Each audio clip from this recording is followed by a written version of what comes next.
con alma de profe mucho antes de llegar a la academia. Hola, soy Angélica, conocida en el bajo mundo como Kika. Licenciada en Educación Especial y Magíster en Educación. He estado dedicada a la formación de otros maestros en procesos de educación inclusiva en tantos lugares del país que perdí la cuenta. Soy fiel creyente de Foucault, el Santo Freire y la Santísima María Montessori. Esto es Cosas de Profes, un espacio sonoro donde narramos las experiencias y vivencias de los maestros desde su propia voz. Un episodio nuevo los domingos cada 15 días. Escúchanos y síguenos en tu plataforma de audio favorita. No te lo pierdas. Bienvenido, Javi. Hola, ¿cómo estás, Bien, ¿y Angélica? ¿Cómo va la causa? Se acabó el recreo, sonó ya la alarma y... Ya, tilín. Tilín, y uno arranca a buscar qué es lo que tengo que hacer ahora. Tengo que ir a 10A, a 10B. ¿A dónde es que tengo que ir? Eso es típico, a uno como profe le pasa. Y se termina de tomar el sorbo de tinto. Sí, no, ay Dios, tengo parcial, dejé tarea y entonces llega el niño que te dice, profe, ¿y la tarea? Y entonces uno como, ay, yo dejé tarea, ¿en serio que dejé tarea? Claro, el profe siempre dejó tarea. Sí, no. ¿Cómo vas? Bien, Javi, tú bienvenido a este podcast el día de hoy. Yo hace rato quería invitarte. Gracias, qué felicidad estar acá en Cosas de Profes, hablando con profes, hablando para profes y no para profes también. Y está muy chévere estar acá hoy de invitado. Bogotá un poquito nublado hoy, pero pues también hay días así como profes, días nublados, días soleados. Entonces, pues qué alegría estar acá en Cosas de Profes. Gracias, Javi. Bueno, Javi, aquí yo quería invitarte, pues precisamente vamos a contar inicialmente cómo nos conocimos y es que eso también fue como a mi manera de ver un poco curioso, ¿no? Sí. Pues porque estábamos haciendo la maestría, yo ya había terminado mis asuntos de la maestría y fui invitada por mi asesora, Gloria Arjuela, en ese momento coordinadora de la maestría, a socializar dentro de la semana de la investigación de los estudiantes de posgrados mi artículo de tesis. Y casualmente ese día estaba Javier ahí en la UP. Sí, también la profe Gloria me había invitado, me dijo como, oye, tú sustentaste ya la tesis de la maestría, te queremos invitar al cierre de la semana de investigación de posgrados del 2023-1. Y bueno, pues yo sabía que había una persona que iba a presentar antes, no sabía que me iba a encontrar con la fortuna de conocer a Angélica en ese momento y pues nada, fue interesante la presentación que ella hizo porque dejó la vara supremamente alta con su investigación, aunque ella dice que no, pero todos sabemos que sí, dejó la vara alta con la investigación. Es que la gente dirá en este podcast que yo soy un poquito lámpara con esos temas y la verdad es que yo dentro de mí sentí como que bueno, lo hice bien tranqui. Pero si le dice a otra persona ya me da pena. No, pero es que, o sea, yo llegué con unas diapositivas y ya yo dije, pues vamos a hablar de lo que podamos mostrar en las diapositivas y lo que me van acordando de la tesis porque pues sí, o sea, yo dije como vamos a hacerlo muy tranquilo. Angélica llegó y hizo a la parte muy catedrática, como un maestro lo puede hacer. Y leyó su presentación de artículo y fue como, uy, wow, la vara quedó alta. Y estuvo chévere, o sea, es chévere una conversación académica, nos hicieron preguntas ese día que juntos nos miramos como, ¿y ahora qué respondemos como egresados de la maestría? Pero ahí salieron las preguntas. Y creo que ese tipo de experiencias a uno como profe le hace falta. Totalmente. Hablábamos ese día con Angélica que los profes tenemos que estar un poco más cohesionados para contarnos qué estamos investigando, a quién estamos leyendo, por qué estamos leyendo eso. Y queda una cuestión también muy interesante y es, venga, ¿qué espacios tenemos los profes para comunicarnos? Y creo que también Angélica se me comenta cosas de profes y yo digo, oiga, qué idea tan bacana, porque los profes no tienen dónde contar las cosas y entonces acá en este podcast contamos un poquitico las cosas que hacemos los profes. Sí, y como tú lo has dicho, Javi, es un poquitico porque a veces los profes hacen millones de cosas, o sea, no realmente a veces no se alcanza a imaginar el montón de cosas y ámbitos fuera de la escuela o dentro de la misma escuela que en los que los profes se van moviendo. Entonces, primero queremos saber, Javi, ¿quién es Javier? ¿A qué se dedica Javier? ¿Qué estudió Javier? ¿Qué hace hoy en día con su vida, Javier? Filosofemos un poquito. Bueno, peguémosle a la filosofía. ¿Quién es Javier? Uy, Dios mío, qué pregunta más difícil. No, yo creo que Javier es un profe que está en constante aprendizaje. Ajá. Es un profe que nunca paró de aprender y creo que nunca va a parar de aprender y que le intenta decir a sus chicos que nunca paren de aprender. ¿Por qué? Porque Bueno, pues la formación de base, yo soy licenciado en física de la Universidad Pedagógica Nacional. Despuesito de que acabé la licenciatura, al añito de haber acabado la licenciatura, tuve la fortuna de que la Universidad Pedagógica Nacional me ofrece una beca Ujú. para realizar un posgrado. En ese momento creo que había una seria diferencia con la física en ese momento, entonces dije como, como que, uff, hagamos el posgrado en dónde, y la sociología y la filosofía me estaban seduciendo como campos disciplinares y dije, no, pues nada, vamos a hacer el posgrado en educación.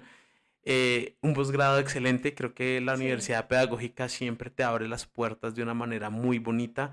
Hay una pluralidad de campos de investigación, uno no creería y uno diría, ay, pero un profe de ciencias que hace investigando en educación, no, hay mucha cosa por hacer. Tuve la fortuna de contar con maestros increíbles, lo hablábamos con Angélica en algún momento que compartimos clase con profesores que de verdad son maestros en lo que hacen y que tienen una verdadera relación con el saber y ujú, quieren estar ahí diciéndote, oye, mira, esto se puede hacer así, esto se va de esta manera, y que también la investigación en educación se hace necesaria para hacer un sí. aula mejor. Y además que hay profes que a uno lo invitaban a pensar cosas muy fuera de lo que uno hacía. Por ejemplo, yo pues que me movía en muchos asuntos bien subjetivos de las relaciones, de lo humano, la discapacidad y la inclusión y pues las políticas un poco.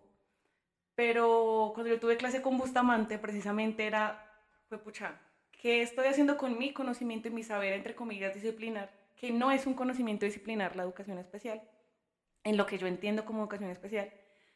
Y uno decía, o sea, se me movió el piso, ¿sí? Uno dice, se me movió el piso como profe, como en mi relación con el saber, con el conocimiento y con lo que uno pensaba ser o hacer. Entonces, creo que eso es una de las reflexiones más chéveres que a mí por lo menos me dejó la maestría.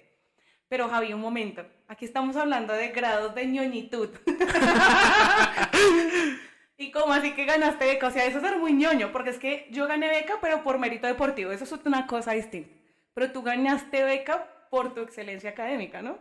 Sí, digamos como que bueno, en el pregrado en física, pues me fue muy bien. O sea, a mí me gustaba la física y yo me divertía haciendo números. Me parecía una cosa muy interesante hacer Ajá. números.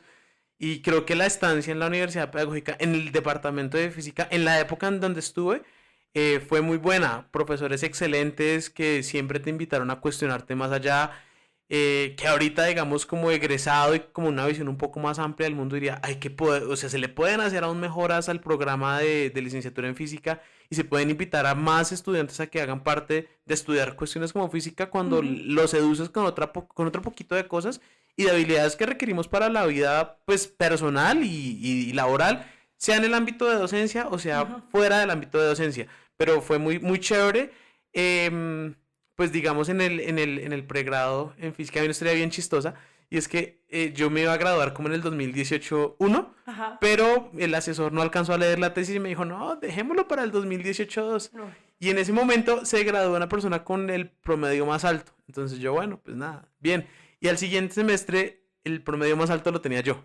excelente, Y entonces Javier. fue como, ok, bueno, la suerte sonrió en ese momento porque se graduó la persona, o sea, donde me hubiera graduado en el 2018 uno, no No hubiera tenías habido beca. beca. Entonces, en el 2018 dos me gradué, salí con el mejor promedio de la corte de física de ese momento y pues tuve la fortuna de que la Universidad Pedagógica nos volviera a abrir la casa y pues qué bonito cuando llega ese ofrecimiento es como de una, o sea, sin pensarlo dos veces Claro, saltas y dices, pues nada. Y claro, que uno no pensaba que, o en mi caso yo no pensaba que el posgrado me iba a llegar entrando una pandemia.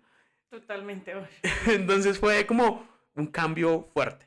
Y para la gente que no nos escucha, Javi, imagínate que también por ahí en la universidad hay becas para egresados y la solicitud es una cosa súper sencilla, pero de pronto la gente no sabe que hay becas para entrar a la universidad a hacer unas maestrías, que también pues es muy interesante cuando uno no siempre tiene el recurso económico como a la mano, ¿no?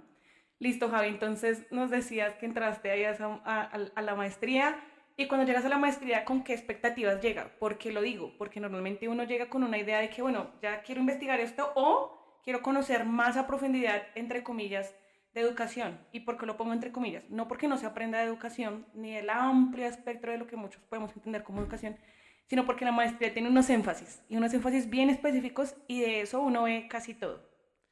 Sí, digamos como que yo entro a la maestría queriendo investigar en una relación particular, ¿no? Y esa relación se mantiene hoy en día fuerte y es, ¿qué pasó en el final de la Segunda Guerra Mundial y por qué esto nos revolucionó la cabeza en términos de ciencias. Tenemos pues el descubrimiento del ADN, tenemos las primeras redes neuronales, el avance de las matemáticas, toda la parte nuclear que viene post Segunda Guerra Mundial hasta Chernobyl. Ajá. Digamos, encontramos ahí cosas bien interesantes. Yo decía, esto se puede llevar a la escuela y puede seducir a los chicos porque son cosas que están en la historia, digámoslo así, no reciente, pero sí moderna. Entonces decía como está interesante mezclar de qué manera uno podría llevar una red neuronal a una clase y enseñarle a un estudiante que lo que tú haces con las matrices, que es un tema que uno tiene que dictar porque el ministerio dice que lo tiene que dictar, pues no es que tenga una aplicación práctica, sino que tú lo puedas ver cómo puede impactar en tu vida. Entonces yo decía, bueno, eso era la pregunta que me llevó a la maestría y bueno, esa pregunta se transformó creo que un 100%. Yo cuando llegué a la maestría un poco tenía la idea de, pero es que ¿por qué otros profesores de otras áreas, independientemente de la educación especial, la educación infantil y la psicología y la pedagogía, por qué otros docentes no se forman en procesos de educación inclusiva? O sea, para mí era obvio, pero claro, mi pregunta fue otra cosa muy distinta cuando yo investigué. ¿Y eso se transformó en qué, Javi? Se transformó en una pregunta que tenía que ver con algo que me remontaba al colegio y era una relación con el psicoanálisis. Entonces encontré en un maestro de la maestría, ese es un maestro, creo que él tiene el título de maestro, por encima de que sus estudios son doctorales, el maestro tiene una connotación Ajá, diferente en el sí. gremio de los profesores. Y es que el hombre había sido un gran estudiante, digo, un lector muy juicioso y un estudiante de Freud y de Lacan. Y entonces nos pone en una condición y en una pregunta que, como lo dijo Angélica hace un momento, uno le mueve y le pregunta qué estoy haciendo con mi vida, por qué estoy haciendo esto como docente. Y entonces terminamos hablando sobre qué es la autoridad. Y esa pregunta de la autoridad tiene mucho sentido en un momento moderno de la educación donde Ujú. posterior a la pandemia los profesores pareciera que perdimos toda autoridad. Y entonces entender eso fue la posibilidad de decir, oiga, la autoridad es diferente al autoritarismo. O sea, autoridad no Totalmente. es llegar a gritar al aula y decirle, es que usted me hizo... No, no, no. Eso es autoritarismo y eso ni siquiera posibilita la formación. La autoridad es esa posibilidad que yo tengo como maestro de relacionarme con un saber, sea la física, sea la química, las matemáticas, el español, el inglés, las ciencias sociales, el saber que sea, crear una condición de posibilidad Ujú. de ponérselo al otro y decirle como, mira, cuando tú ves el mundo de esta manera, puedes encontrarte cosas interesantes y divertidas y puedes gozártela tanto como yo me la gozo. Y si el estudiante acepta esa oferta que tú haces, pues hombre, el estudiante va a entrar en una cuestión de discutir en el mismo rigor de saber que tú como maestro lo estás haciendo. O sea, el estudiante se pone a la altura de los postulados de ese campo. Entonces ya el estudiante intenta hablar contigo en relación con ese saber. Y entonces ahí uno dice, ay, ahí veo la formación cuando encuentro que un estudiante está interesado en Ujú. preguntarse por qué los cuerpos dicen que van hacia abajo y es mentira, sino que van hacia el centro de la Tierra. Entonces ya el estudiante dice, y existió Sí. una condición de formación Y ahí. es que esa es otra idea muy distinta, decir que algo va hacia abajo o que algo va hacia el centro de la Tierra. Y es que ahí los conceptos cambian una manera de pensar cómo los concebimos, ¿sí o no? Sí, y entonces esa parte es bien bonita. Entonces ahí encontramos esa respuesta con mi asesor de tesis y pues para mí fue muy bonito poder decir como, oiga, qué chévere contar esto que está pasando. O sea, contar esto y hablar de esta forma de la autoridad. O sea, quedó una interpretación bien chévere y también fue el recorrido de poder ir a otras disciplinas que no conocía, pero que también me sedujeron mucho leer antropología, leer sociología, leer De psicoanálisis. psicoanálisis, o sea, salí del campo de la física, pero obviamente pues uno guardaba esa relación con la física, con ciertas cositas, Ajá. y esas preguntas pues todavía quedan ahí latentes y entonces es la posibilidad también de salirte del campo que estudiaste de base y ir a hacer otras cosas y está bien porque sales, vas, regresas, o sea, puedes moverte en diferentes espacios. Listo, Javi. Bueno, ¿y qué has venido haciendo con esa relación que tienes del saber y tu formación en tu experiencia profesional? Bueno, yo fui profe de aula de física, o sea, he sido profe de aula de física y me considero que soy un profe como en todo momento, ¿no? O sea, uno no es profe solamente en el aula, Ajá. uno sale y sigue siendo profe con la familia, sigue siendo profe con los amigos, Sí, o sea, pues Sí, todos necesitan un totalmente. profe en su vida, es muy en serio. Hace poco me pasó, no sé si viste por ahí la noticia de Petro y el Asperger. Sí, Entonces mi familia, como no, terrible, por eso es que ese man vive en la luna. Y yo, madre, pero ¿qué tiene que ver el autismo con vivir en la luna? O sea, todos vivimos en este planeta y cada quien tiene un mundo muy aparte, ¿sí? Sin importar si sea el presidente o una persona con autismo. Entonces, enseñarle a tu familia a hablar de estos temas de discapacidad es difícil y uno también se toma un rol de profesor y yo con toda la delicadeza del mundo escribiéndole a mi mamá todo el asunto de detalles para que ella comprendiera qué hacen o qué no hacen o cómo se experimenta un poco el asunto del autismo sin vivirlo, ¿no? Entonces, lo que tú dices es cierto, uno todo el tiempo está siendo profe incluso con su propia familia. sí, es cierto. Digamos, algo, bueno, algo que también como que nos unió más con Angélica de pronto de conocernos, y traigo a cuento una recomendación hoy musical, y es Los Petit Felas. Ay, Entonces, vamos a poner un espacio y poner una canción de los celos. sí, sí, no, es perfecto porque es que Angélica y yo cabemos perfectamente en que somos los otros. Welcome a los otros. O sea, los que están por fuera, los que se salieron del radar un poquito, los que están pensando en otra vuelta. Y claro, es que no podemos, o sea, no podemos satanizar a que hay una cuestión de normalidad y pongámosle una normalidad entre unas comillas bien gigantes, porque eso no existe. O sea, Ajá. nada es normal. Y la antropología no lo dice. O sea, vamos a ver a los Nambicuara y la forma del cuidado de los Nambicuara es cuando la mamá se sienta y pone al hijo o al esposo entre sus piernas y lo va despiojando y Ujú. va, digamos, como que matando el piojo entre sus dientes. Eso es normal para los Nambicuara, porque es su cultura y su forma de ser, y lo dice Levi-Strauss en Tristes Tópicos. Ajá. Pero, pues nosotros la normalidad la vemos como que tenemos que limpiar el banano y desinfectarlo para podérnoslo comer y asépticos con cáscara y entonces nada es normal.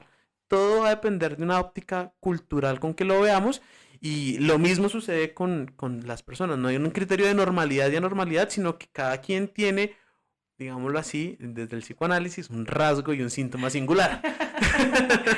O sea, harto psicoanálisis le diste, Javi. Bueno, y entonces empezaste a ser profe de física en un colegio. ¿Y ahí qué? Sí, fui profe de física, era educación personalizada. En este colegio aprendí un montón acerca de todo lo que es las necesidades educativas, todo Ajá. lo que era un PIAR, que cuando estudié la licenciatura nunca te dicen que es un PIAR y te enfrentas a decir, oiga, yo como módulo y hago que mis actividades de clase no sean diferentes, sino que sean paralelas a lo que yo estoy Ajá. dictando y entender que esa personita que tienes en el aula pues tiene una necesidad educativa que se transforma en aprendemos a diferentes niveles y a diferentes ritmos. Y entonces, porque este chiquito va a hacer ciertas actividades, no actividades diferenciales, puede hacer menos actividad o puede hacer esta actividad con este plus que yo le veo que si el chico, digamos, le gustaba mucho el dibujo, entonces pues va a tener un rol asociado más al dibujo que Claro. digamos a un pensamiento literalmente abstracto. Claro que por el dibujo sacas abstracciones y puedes hacer cosas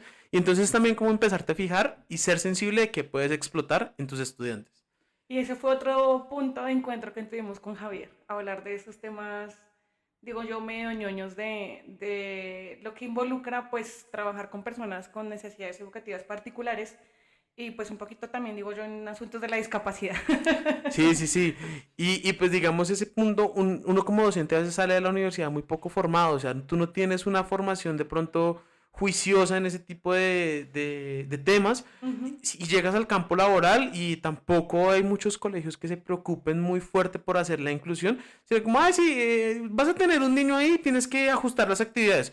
Y Y tú uno, miras cómo haces tu didáctica solo. sí, sí, sí, sí, y pues no, la idea es que pues no lo excluyas, ¿no? Y entonces uno dice como, pero pues no me dan apoyo, no hay base, y es, o sea, como que no se ve mucho eso en los colegios, entonces en este colegio pues sí se veía bastante, tuve la oportunidad de aprender un montón, ahí escalé hasta como una posición de ser profe investigador dentro del mismo colegio, Súper.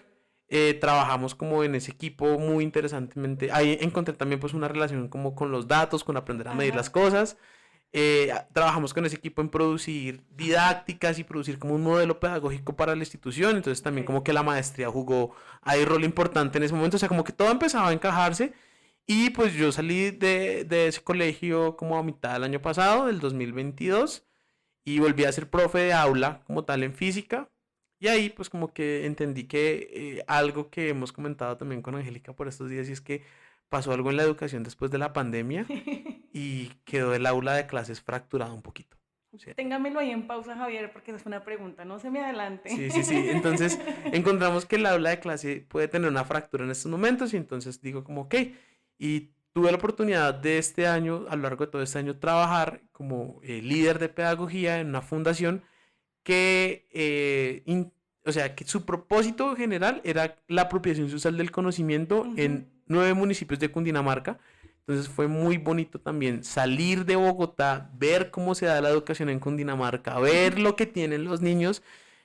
Fue algo bastante bonito. Entonces ese ha sido como mi rol estos últimos 9 meses, donde he estado trabajando muy cercano a, pues también otro tipo de formación que está sonando fuerte en la ciudad y en Colombia, que es la educación STEAM. Entonces, Ajá. pues como que me desplacé del campo de la física al campo de la robótica y entonces este año también fue un año de aprendizajes en robótica, en electrónica, en aprender o a fortalecer la área de la programación. Entonces, se trabajó como en esa parte y fue una experiencia bastante interesante con un aprendizajes a niveles exponenciales. O sea, salir del aula también a veces uno como profe Ujú. lo permite aprender otras cosas que son necesarias.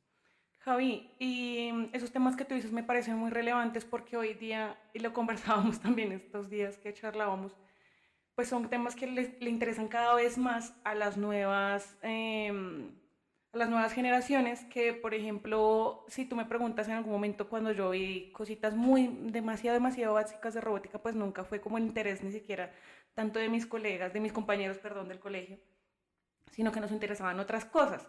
Y hoy en día el mundo se ha volcado tanto, precisamente también decíamos que podría ser resultado del asunto de la pandemia, a las nuevas tecnologías y a la relación que tenemos con las tecnologías, la relación de la tecnología y la educación, que pues son aprendizajes que no dejan de estar de lado en la escuela y en los ámbitos educativos. Entonces, ¿cómo ha sido ese rol que has hecho ahí? Y cuéntanos también un poquito qué es ese tema de el STEAM, ¿sí? Bien, ¿cómo entra la tecnología al aula? Eso es un punto bien interesante y de harta reflexión. Porque, digamos, hay que pensar la tecnología como un instrumento, pero el instrumento no nos puede dominar. ¿Sí? Nosotros tendríamos que aprender a dominar ese instrumento. Sí. Entonces, digamos como que la propuesta que nosotros hicimos fue, oiga, que los conocimientos de base tienen que estar presentes. O sea, para tú entender cómo funciona un robot, tienes que entender cómo funciona un circuito. Ah, y la física nos permite hablar de cómo funciona un circuito. Claro. Entonces, siempre para mí fue una cuestión, no podemos decir, ay, hablemos de robótica de una manera súper bonita y solamente que el niño aprenda a armar el robot, sino que de fondo él puede decir como, venga, entendí que un circuito funciona con conceptos tales como corriente, como voltaje y como resistencia. Ah, pero ¿qué es la corriente? No, pues es el flujo, entre comillas, o sea, un flujo eléctrico que se produce dentro de un circuito, que es la vibración entre los electrones del Ujú. conductor, y entonces el voltaje tiene que ver también con un concepto que es la fuerza electromotriz. Entonces tú dices como, oye, el voltaje es una diferencia de potencial, es un concepto que también tiene que ver con la física, y entonces primero entiendes como los conceptos de base y después puedes hacer el experimento. Es algo como muy orientado a lo que propone Gastón Bachelard, que el hombre decía, el experimento es la corroboración de la teoría. Entonces tú no puedes hacer experimentos sin tener clara la teoría. Tú tienes clara la teoría y primero se arma el modelo racional y después vamos al modelo experimental. Y lo experimental permite ajustar lo racional, pero nunca lo experimental descubre lo racional. O sea, ese ha sido como una de las cuestiones que intentamos mover y entender el STEAM como una relación o sea, podríamos pensarlo como una región de saber, Ujú. donde es como un subconjuntico donde tú intersecas como la tecnología con las matemáticas, con la electrónica, con la robótica, con la tecnología, con la ingeniería también. O sea, haces una intersección y quedan como cositas ahí interesantes que nos permiten entender un problema de la vida real. Entonces, que te lleva a pensar como cuando tienes los conceptos y tienes el experimento, bueno, no es que todo tenga que ser aplicado a la vida real, pero qué chévere es cuando lo podemos llevar a la vida real, cuando tú puedes decir, este problemita que de pronto tenían los niños de las regiones donde impactó el proyecto, que eran como, no sé, profe, a mí me interesa entender cómo puedo medir la temperatura de mis plantas o la humedad para poder hacer un riego automático y ayudarle a mi papá de pronto a tecnificar un poco el campo. Entonces, esto lo puedes hacer, pero tienes que entender qué es la temperatura, qué es la humedad, o sea, tienes que entender otros conceptos de base que son necesarios para que tu estructuración lógica del experimento que vas a hacer o de la función o del prototipo que vas a hacer, pues tenga un sentido coherente con la realidad que estás trabajando. Claro, yo ahorita lo relaciono mucho con unas cositas por ahí que he leído de Foucault. Y en uno de esos tantos textos y artículos que he leído, lo relaciono con una frase que por ahí la tengo muy presente en la cabeza y es como pensar lo impensable. O sea, hasta que uno no se piensa algo que, entre comillas, no has visto y no has ejecutado, pues no se puede hacer real. Entonces, normalmente a veces uno como que se piensa esa teoría en su cabeza, chan, chan, chan, y después va y la hace. Pero para eso hay que pensar lo impensable. Sí, y digamos la recomendación que fue o bueno, que creo que también surge mucho en parte en la maestría es aprendan, o en algunos semilleros de investigación de la maestría, no en todos, ¿no? Es piensen desde lo racional y después vamos a lo experimental. Y creo que eso queda de pronto a veces uno queda tocado por ese tipo de formas de investigar, porque pues investigar hay. Muchísimas. Sí, eso no hay forma, no hay una versión definida de cómo se investiga, pero tú sí quedas de pronto un poco marcado por unas formas de investigación por encima de las otras. Y uno no quiere satanizar a las otras y decir están mal, y yo tengo la razón porque pues eso sería un debate algo ilógico. Sino, desde esta perspectiva yo lo veo de esta manera y puede ser funcional ahí. Claro, listo, Javi. Y en ese sentido, eh, ¿cómo ha jugado en tu vida el asunto de la robótica siendo profe y con este tema de los STEAMs? O sea, tú dices como maestro, eso qué te ha hecho aprender, qué te ha generado, qué te ha transformado. Yo creo que los profes tuvimos que sacudirnos fuertemente con el inicio de la pandemia. Y creo que todos de pronto los profes que nos escuchan sentirán el mismo sentir o compartirán un poco el mismo sentir, que fue rápidamente movilizarnos a entender en una semana cómo funcionaban muchas cosas de la internet y cómo poder hacer muchas cosas rápido por internet, que tal vez tú en el día a día como profe estabas acostumbrado a tener tu tablero, tus guías, tu material concreto y trabajar. Y entonces tuvimos que migrar a lo virtual en menos de una semana, porque en Bogotá nos encerraron en una semana. Totalmente. Y esa fue la primera pauta para decir, el aula tiene que transformarse un poquito. Y aunque suena un cliché que todo el mundo decía en la pandemia, si ven cómo el aula se puede transformar, hay que entender los puntos claves que pasó dentro de esos asuntos. O sea, no fue tan sencillo. Y hay que entender que la transformación del aula es gradual. O sea, tú no puedes. Que la pandemia nos hizo que tuviéramos que ir del A a B rápido, sí, pero en estos momentos hay que pensarla de una manera un poquito más gradual. Entonces, entender esa primera parte nos llevó a decir, hay diferentes formas de investigar. Y hay que investigar en otras cosas que como maestro te pueden complementar tu perfil.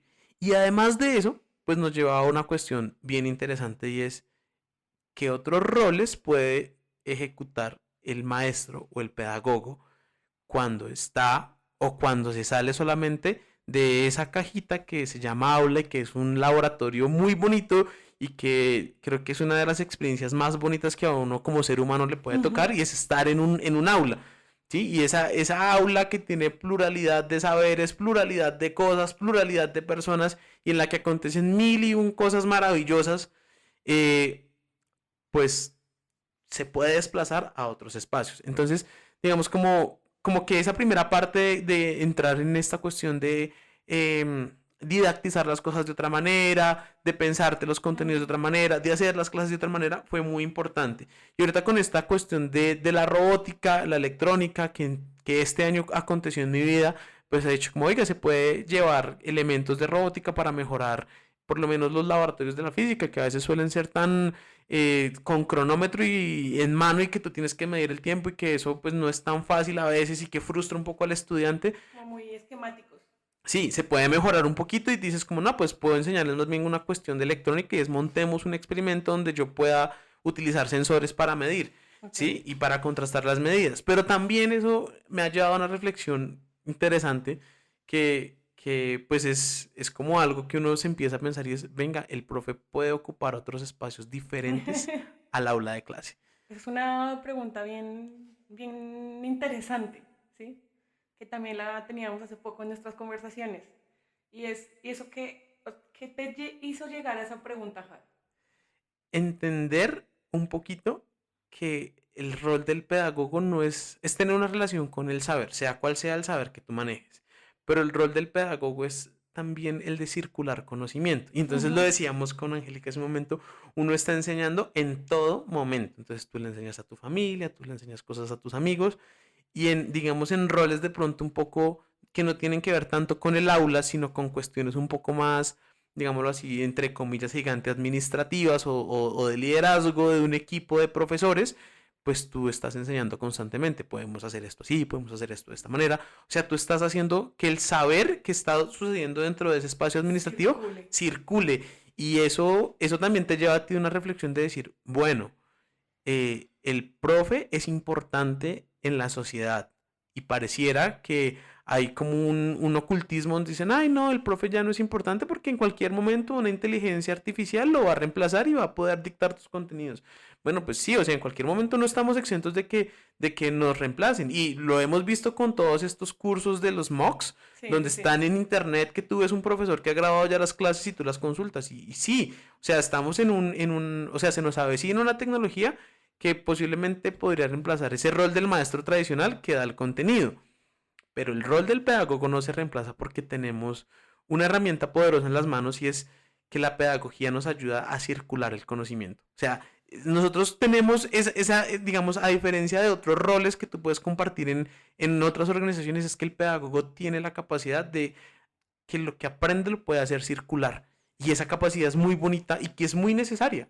Sí, Javi, y yo también es un poco lo relaciono también con que pues a veces los pedagogos y los maestros, quienes digamos también nos hemos cuestionado este rol y que pues de alguna u otra manera nos interesa seguir aprendiendo este rol, eh, también enseñamos a hacer, ¿sí? Y uno enseña a veces a hacer como particularmente uno es en parte, ¿no? No estoy queriendo decir que es que todos tienen que ser igual a mí, sino que uno enseña parte lo que es de su esencia, sus formas particulares de ver y concebir el mundo, ¿no? Y tal vez las personas, y sobre todo los niños a los que uno llega a la escuela y con los que le enseñan, de alguna u otra forma tienen una forma de ver también muy distinta y la aprenden, la conjugan, la unen, la vuelven otra cosa. Entonces yo digo que, pues claro, cualquiera puede dar información, pero que alguien te enseñe a tener ese deseo de saber es una cosa muy distinta que creo que se relaciona muy bien con el asunto de circular el conocimiento, ¿sí? Eso que dices es completamente cierto y además de eso es bonito. Entender que puedes generar deseo de saber en el otro a diferentes escalas puedes generar ese deseo de saber Ajá, con la forma en como tú le muestras al otro que tú gozas de ese saber. totalmente. Entonces, lo que tú dices es cierto, o sea, generas unas condiciones de posibilidad, sea con los niños, o sea, en otros entornos tú también puedes generar condiciones de posibilidad para que ese deseo de saber se relacione con algo y tú puedas decir, oiga, qué interesante fue entender esto, fue saber esto que me hizo más óptimo, me hizo más fácil la tarea, me hizo más fácil hacer este procedimiento, o sea, ese tipo de cosas también creo que va a jugar algo muy importante como docentes que vamos a tener. Y lo que dices es muy cierto. Información es diferente de conocimiento. Ujú. Porque para que exista conocimiento se requiere que exista una reflexión sobre la información. Y eso es algo que pocas o pocas veces se tiene en cuenta o muchas veces se olvida. Y que dentro de eso mismo, a veces yo molesto a la gente como que, oye, hay que pensar, sí, pero pensar es un proceso pues bien difícil, porque tú lo has dicho, implica una cosa de reflexionar. Pero hoy en día también hay que enseñarle a la gente a pensar por lo menos el asunto de todo lo que consumimos, ¿sí? Toda la información que consumimos a diario, ¿sí? Todas las noticias que a diario vemos en redes sociales y lo que yo te decía, yo sé manejar redes sociales en los asuntos de la tecnología, mi computadorcito aquí y para de contar, pero más allá, digamos que mi relación con la tecnología, de saber qué exactamente ocurre detrás de mi celular, de estar en una red social, en el WhatsApp y demás, pues un poquito para de contar. Y es también enseñarnos o autoenseñarnos, por así decirlo, a saber qué tan críticos podemos ser con esa información que está ahí. Ahí está puesta la información, ¿sí? Ahora, ¿qué vamos a pensar de esa información y cómo la voy a relacionar con mis asuntos de vida profesionales y demás, ¿no? Es cierto, y yo creo que una de las frases que a uno le queda un poco cuando hace algunos semilleros de investigación, que bien lo hemos hablado con Angélica, que pues en la universidad pedagógica se trabaja bastante la investigación, es pues dos cosas que dice por allá Bourdieu, y la primera es que el punto de vista crea el objeto. El punto de vista crea el objeto. Oye, O sea, uno necesita un punto de vista para crear un objeto de estudio, es necesario, o sea, antes de investigar necesitas conocer un poco, dominar unas reglas de la disciplina, y por allá la otra es que uno siempre tiene que hacer una vigilancia epistémica, o sea, siempre tienes que estar vigilante de lo que estás pensando, de cómo lo estás pensando, y de si es lógico con el sistema de pensamiento donde lo estás pensando, ¿sí? Y ese tipo de cosas como que lo llevan a uno a reflexionar y a repensar un montón de cosas que uno como profe en el aula puede hacer. O sea, un montón de cosas que uno como profe dice, uy, yo creo que esta forma como estoy explicando las cosas puede generar más error de lo que puedo llegar a decir. Entonces, ¿cómo la puedo repensar? ¿De qué manera puedo estructurar mejor la clase? ¿Qué recursos puedo llevar para que sucedan? Y después de que reflexionas sobre eso, pues tú dices, bueno, estos recursos a dónde más pueden extrapolar, porque ajá, los niños de ahora tienen muchas preguntas sobre lo que pasa en el mundo de afuera. sí. Y es como tú como maestro tienes que estar emocionalmente listo para, si no la puedes responder, por lo menos generar la duda y que eso se convierta en una relación con el saber de alguien. Entonces, creo que otra de las cosas que hemos hablado con Angélica y es la cuestión que es tan bonita que nos enseña Freire y que se nos olvida a veces por múltiples razones, y es que la pregunta en el aula de clase tiene algo valioso, y es que nos permite crear, y que el maestro no es dueño de todas las respuestas. El maestro también puede Totalmente. decir, no sé, pero déjame, y entre juntos investigamos Y y, aprendemos juntos. y aprendemos juntos. Y entonces el otro se siente incluido y está como, ah, bueno, este man no se la sabe toda, sino o sea, tenemos la posibilidad de que ese trabajo o esa pregunta que surgió la podemos trabajar entre todos, o la puedo trabajar con él, y entonces ahí tú enganchas al otro en esa relación con el saber. Entonces es bien importante pensar en eso. Súper, Javi. Bueno, entonces veníamos hablando un poquito de mover la docencia fuera del aula. Entonces tú dices, bueno, hubo un antes y un después de la pandemia, claramente. Yo insisto en este podcast que para muchos maestros hubo un antes y un después. Y por ejemplo, una anécdota así rápida para contarte es que dentro de la pandemia pues trabajamos mucho el asunto del classroom. Para esa época yo estaba trabajando en un colegio del distrito como docente de apoyo a la inclusión, y tenía profesoras de la primaria que no sabían qué era un classroom. Entonces, mi rol de maestra no fue solo fue decirle a los niños que tenemos un aula virtual, ¿sí? Un tablero virtual, sino enseñar a los profes cómo se manejan un classroom. Y yo no soy nada hábil en estas cosas, pero a veces los profes me decían, bueno, ¿y cómo lo abro? Y sí, como las cosas entre comillas más tontas. Y no es porque es que el profe tenga obligatoriamente que saberlas, sino que más allá de que el profe no lo sepa y yo sí puedo ayudarle, pues fíjate que juntos hacemos conocimiento y equipo, que para mí eso es muy importante. Y ese antes que había de la pandemia era como, ah, no, pues ahí está el tablero, si no hay tablero y marcador, pues usted verá qué hará con sus uñas, como decimos popularmente, pero ahí hay algo. Y después de la pandemia fue como, uff, otra vez tenemos que reacomodarnos a cosas que no nos habíamos pensado, y que también muchos de estos estudiantes se fueron a otros lugares y se asentaron en otros sitios y no volvieron, por ejemplo, a la escuela, ¿m? A la escuela como tal. Sobre todo lo hablo un poco desde colegios del distrito. Pero tú nos venías hablando un poco de mover la docencia, y es que yo también he tenido una relación muy directa con esa idea, y es porque siempre me pensé que cuando yo terminara mi pregrado en la pedagógica yo tenía que estar en otros lugares del país, y pues afortunadamente he podido estar en muchos lugares que me han hecho pensar lo complejo y lo difícil que experimentan ciertas situaciones dentro de la escuela. Pero además de eso, por ejemplo, me he movido a trabajar directamente con profesionales en secretarías de educación, que también es otro video. Entonces, cuando uno dice mover la docencia fuera del aula, es una idea bien poderosa, pienso. Sí, fíjate que mover la docencia fuera del aula no solamente implica reflexionar sobre lo que hemos hablado un poco, cuál es el rol del pedagogo, ¿sí? Sino implica que tú puedes pensarte otra forma de hacer educación, porque es que educar no solamente consiste en quedarse metido en el aula de clase. Y no, o sea, con esto no quiero satanizar el aula de Que clase está mal, no. porque es el espacio, o sea, creo que es uno de los espacios más bonitos que uno experimenta como profe. Y hay profes que hacen cosas maravillosas dentro del aula. Y o sea, tenemos ejemplos de cosas muy interesantes como los profes que están generando cosas de impacto con sus muchachos en el aula de clase, que están saliendo con ideas innovadoras, que están moviéndose a torneos de robótica fuera del país, que están haciendo o que están reflexionando sobre todo lo que ha pasado con la Comisión de la Verdad y están haciendo cosas increíbles. O sea, el aula tiene mucha magia y yo creo que uno siempre, como profe que sale a otros lugares, Sí. tiene ese anhelo ahí guardado de volver al aula de clase y decir, oiga, qué chévere poder entender esto.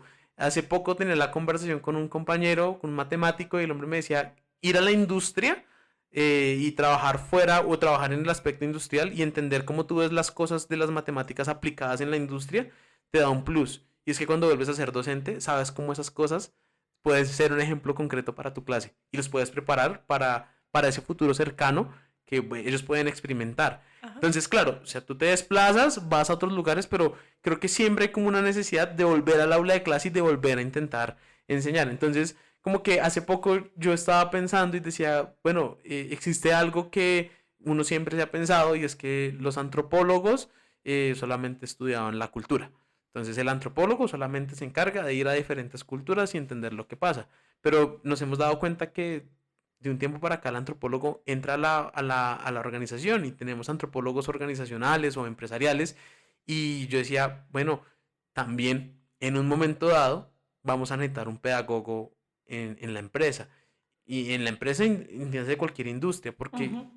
lo que o la tesis que hemos intentado tocar es que el pedagogo tiene en sus manos múltiples herramientas para que el conocimiento pueda circular y no necesariamente se requiere ser completamente experto en ese No. conocimiento, sino en la posibilidad de decir cómo organizo este flujo de trabajo para que sea entendible para todas las personas. Claro, tengo que relacionarme primeramente con entender cómo es ese flujo de trabajo y después visualizar en qué puntos puede hacerse más claro.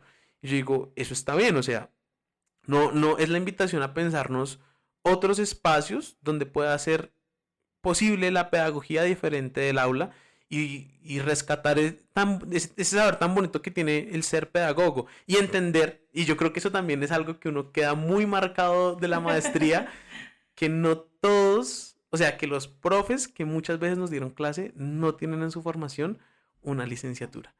Y entonces tú dices, si el licenciado, si digamos, no sé, esto es un ejemplo que puede pasar y es como si la persona que hizo, no sé, bacteriología puede moverse a la docencia, ¿por qué no el licenciado puede moverse a otros espacios de trabajo? O sea, entendemos que en estos momentos hay una nueva definición de los roles y que el currículo también está cambiando y por eso hacemos educación STEAM, porque preparamos a los estudiantes para una vida un poco más cercana. Y entonces cuando tú entiendes eso, tú dices, venga, me puedo mover, yo también creo que puedo desplazarme de alguna manera. No es completamente fácil, pero se puede hacer. Y yo creo que muchos maestros que también nos escuchan pueden decir, oiga, eso de desplazarme puede estar interesante. Y por eso también encontramos roles que salen en las secretarías de educación o roles que salen en diferentes espacios donde dicen necesitamos un profesor para ser editor de textos o necesitamos un profesor para que nos ayude a pensar un proyecto de pedagogía y es ahí donde uno como profe se va a otros campos diferentes del aula de clase pero sabe que siempre va a estar enseñando. Entonces eso me parece una idea potente y una idea que uno podría repensarse como profe, ¿sí? Claro. En ese sentido, Javi, ¿piensas que la docencia y el ser profe es toda una travesía? Sí, claro, sí, tú crees que arrancas en el aula de clase y no sabes, o sea, yo pienso en estos momentos de mi vida, arranqué en una aula de clase y he sido profundamente feliz en el aula de clase, pero también he soltado un poquito el control y he hecho como, no necesariamente tengo que estar en el aula de clase, puedo moverme a otros sitios y pues está bien y veamos qué pasa en esos otros sitios. Pues a lo mejor uno puede arriesgarse a aprender, pero siempre, yo creo que siempre está ese latente deseo de volver al aula de clase. Y lo que digo, también creo que una de las visiones de la maestría es ver cómo diferentes roles te llevan a ti a pensarte que hay gente que estudia una cosa y salió a hablar de educación y lo hacen de manera excelente. O sea, de manera excelente que tú dices, qué brutalidad entender que uno pensaría que de pronto esta persona estudió debo hacer una licenciatura y no, tiene otra profesión, pero hacen cosas brutales en educación, muy, muy brutales. Súper. Javi, hablemos entonces de las notas, de la evaluación. Uy, ese tema es complicado. Uy, yo, aunque debo decir que trabajo en temas de evaluación, yo no soy tan amante de la evaluación realmente porque pues para mí es compleja esa relación con la evaluación. En términos sí un poquito también políticos, pero cómo es que uno pone una nota? Yo creo que hay cosas que uno debería reflexionar en estos momentos actuales y es que, digámoslo así, como que esa idea del currículo un poco taylorista, donde tú ves la Me cuestión encanta Javier, me cae muy bien Javier por esto. donde es que el currículo es pensado como unos objetivos a lograr, pues, o sea, la A educación, las competencias y ser supremamente competitivo con el otro y contigo mismo, ¿no? Porque sí, siempre tienes que superarte. y por eso hablamos de autoevaluación y heteroevaluación y coevaluación. Totalmente. Y entonces ese currículo taylorista que te lleva a ese nivel de los buenos propósitos en educación que no existen, o sea, no existen buenos propósitos. O sea, creo que los profes se pueden sentir identificados con que uno dice, uy, me pensé una clase excelente, esto va a salir. Y eso no te sale. Y Ye- por eso es que uno planea para que se acerque a eso, pero uno nunca le sale así. Nunca le sale, porque tú puedes entrar al aula de clase y yo puedo tener el mejor laboratorio y que mis chicos, sé que se van a emocionar. Los chicos pueden, no sé, el clima está frío, tuvieron una clase anterior que los regañaron, perdieron el quiz anterior, no sé, algo puede pasar en el aula de clase y los chicos pueden estar bajo de nota y entonces tú tienes que hacer otra cosa o pensarte otra cosa, o la actividad no sale como tú lo piensas. Entonces, claro, uno planea, pero a veces uno suelta un poquito el timón y dice, pues no va a planear tanto la clase, sino, pues yo tengo una relación con el saber, vamos a ver qué pasa. Y con esto no quiero satanizar las planeaciones, sino que tú sales también al aula de clase a veces como con cierto grado de improvisación y está chévere improvisar un poquito. Entonces, bueno, volviendo al tema de la evaluación, yo creo que hay que entender más la evaluación como un proceso y no como un producto, porque Ujú. esa dinámica y ese pensamiento de calidad evaluativa donde solo miras el estándar al final de lo que pasó, pues no está tan bien, porque en el proceso suceden muchas cosas, Muchísima. altibajos, ganancias y logros que los niños dicen, oye, yo logré hacer esto solo, transformaciones en el pensamiento de los niños que no son cuantificables Ajá, en una nota que te da un examen. totalmente. Y claro, esta idea es muy utópica de la evaluación Sí, también. al nivel de entender el proceso y no solo el resultado, pero yo creo que se puede. O sea, yo creo que tú puedes ir haciendo stops, ir diciendo como, oiga, cómo han cambiado mis estudiantes. La nota a veces condiciona mucho. Yo creo que todos los estudiantes deberían pasar. Y no quiero decir que con eso es regalar la nota. Pero yo creo que cuando tú eliminas digamos, ese dispositivo de la nota, pues, oye, ahí hay algo bien interesante que uno puede hacer y es, bueno, repensarse de qué manera podemos dar cuenta de, de que la evaluación, más allá de sacaste 4, sacaste 5, es ver cómo ese otro alcanzó ciertas metas y pues logró ciertas cosas. Con ese saber que tú le pusiste en juego y le intentaste posibilitar y pues ver qué pasó con ello. Listo, Javi. El tiempo pasa volando en este podcast. Ya tenemos bastante tiempito aquí charlando hoy y fíjate que hemos hablado literalmente de muchas cosas ñoñas y filosóficas, pero pues también hay que darle cierre y fin a esta grabación el día de hoy. Ay. Es cuando cuando los niños están tan metidos en la clase, ay, profe, no se vaya. Totalmente así. Pero pues no, Javi, quiero agradecerte nuevamente por estar aquí. Me hace muy feliz que estemos charlando de estos asuntos así tan charladito y tan filosóficamente. Y cuéntanos un poquito de tus redes sociales, por si alguien te quiere seguir ahí la cuerda en las vainas que publiques y demás, las cosas que hagas. Bueno, ahorita empiezo a mover harto el LinkedIn. Entonces Ajá. en el LinkedIn me pueden encontrar como Javier Agudelo. digamos, Javier Agudelo y ponen yo creo que la parte de la universidad pedagógica y ahí pueden encontrar varias cositas. En mi Instagram, Javier Raya Piso XD1, que pueden también encontrarme. En el Instagram no publico tantas cositas de educación, pero pues creo que se puede empezar también a mover. Ya esas son como las dos redes que Vale. más utilizo, sí.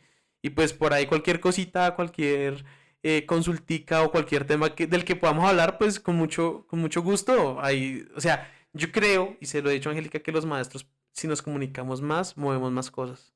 Súper, Javier. Listo, a mí me pueden seguir como @cosas de profes podcast o Angélica Bermúdez en Instagram. Javier, gracias por aceptar esta invitación. Nos vemos otro día. Chao, pues. Gracias a ti, Angélica, y bueno, sonó el timbre y volvemos a sala de profes. Volvemos a sala de profes. Chao, pues. Chao, pues. No olvides que tú también eres parte de este podcast. Déjanos tus preguntas, comentarios y sugerencias en nuestro Instagram @cosas de profes podcast.